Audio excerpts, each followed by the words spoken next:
Pretočíme kľúč do polohy číslo 1, stlačíme brzdu, čiže páku od seba, naštartujeme auto, ukážeme si spiatočku, keďže je to automat, zaradíme ako na klasickom aute, pustíme ručnú brzdu, stlačíme brzdu a auto nám automaticky samo začne cúvať. Tak, ideme dopredu, páku dáme doľava, teraz máme manuál A1. A1 znamená, že rýchlosť, prvá rýchlosť je zaradená, automat. Tlakom páky dole pridávame plyn tejto páky, pridávame plyn. Čím ju držíme dlhšie, tým sa samozrejme rýchlosti automaticky naskakujú vyššie a vyššie.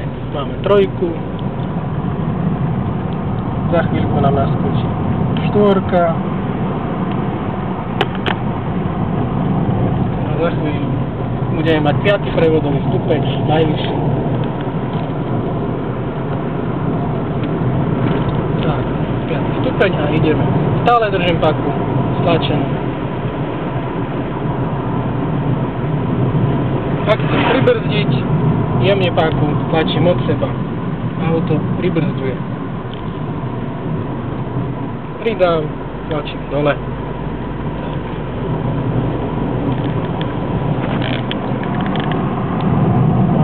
60, 5. stupeň nám pri 60 preskočí. Máme 5. Držím stále páku dole. Pridávame. Ideme rýchlo, mám 80.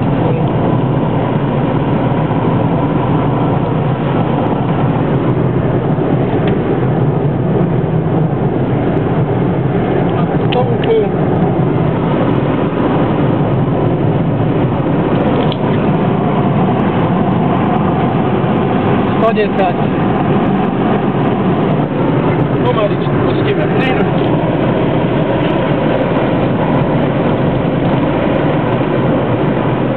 Zastavíme auto.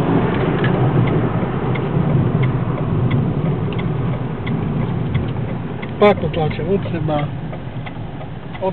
seba, auto stojí, zaradím rýchlosť neutrálnu, môžem vypnúť. To je všetko.